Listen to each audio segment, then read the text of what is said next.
This question is, I guess, first for Peter Julian and for the others. My question is this. Roughly, it's a statement followed by a question. Roughly 34 years ago, the ideological right on a global scale won a decisive victory, and that victory was persuading the electorates, first in Britain, then the United States, then Canada and elsewhere, that you can't trust government to manage taxes, to manage public policy, to manage decisions about your welfare and well-being properly. So the right successfully eroded public trust in the government and the ability of governments to manage in the public interest responsibly. And at the same time, they made the argument, which we keep hearing to this day, that business is responsible for investment, and so if you want jobs, if you want wealth creation, you have to trust business, create the best possible business environment, which means low taxes, including low royalties, minimizing regulation or no regulation, and in effect allowing for the complete absence of any barriers to business decision-making, especially that's oriented towards short-term decision-making.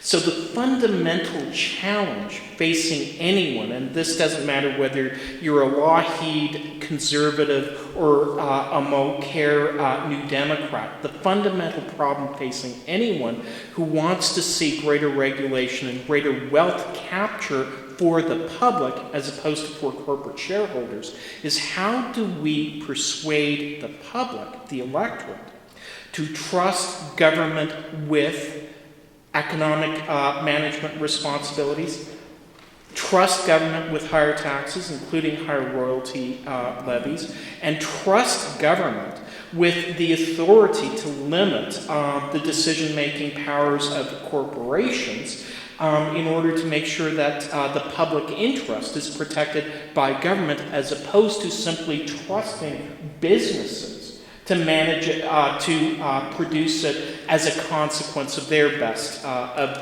their wealth capture. So how do we do that? Okay.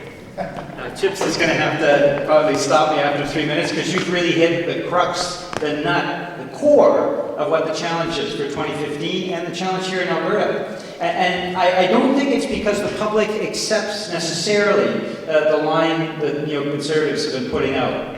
But what they have been very successful in all three countries, including the United States and Canada, is pushing a significant proportion of the electorate out of the electoral system. 2 million Canadians under the age of 30 did vote last time. And in fact, I go door to door in my riding, and I frequently encounter 20-somethings that are exceedingly proud of never having voted in their lives. But they're very frustrated, right? And sometimes they'll see me and they'll see my button and they'll try to slam the door in my face and I can slip my shoe right in there, they're reinforced steel toe. And that way I can say to them, why are you shutting the door? And they'll say, well, your politicians are all alike. And I say, well, what are the issues that you're concerned about? And it inevitably comes back for those 20-somethings. Working at minimum wage jobs, having record levels of student debt, not being able to go on to post-secondary education, seeing no opportunity, seeing the systems closing off, and we can have a dialogue for 10 or 15 minutes, and inevitably, we turn those people around. They start to realize that what they've been told, that all their problems come from government, actually, that part of the solution for them is to get involved in the electoral system so that they're actually participating in choosing the governments and rolling back that ideology that's hurt them so much. So the big challenge for 2015, whether we're talking about energy policy or any other policy, is galvanizing those millions of Canadians who don't vote, who don't understand that the reason why their lives are increasingly frustrated, their services are being cut back, their real income is falling, is because they're not involved in the system. And what that means, I think, for the NDP, over the next 2 years is to have 2 million conversations with those non-voters, get them back into the system. And I am convinced if we have an 80% turnout in the next federal election, we'll have an NDP government in Ottawa with Tom Mulcair as the first NDP Prime Minister.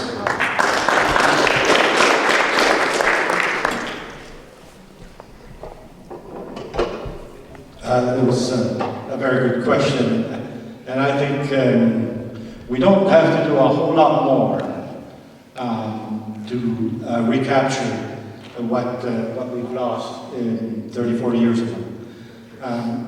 Because they've mismanaged so bad, it's been mismanaged so bad, that people are going to be turning to governments to bring it back. There's no question about that. So we've seen all kinds of movements, and they're getting stronger and stronger. And people saying to their governments, we have to take action, we have to take control. We can't let the market dictate and take it all away from us. In 2008, I don't know how many people in here, but most people with pensions were the ones that got hit. There was money that belonged to the people, and somehow it gets taken away. Where did it go? Where did it go? And people are saying we need it back. And I think we're primed to form a government that will bring it back and bring it under control.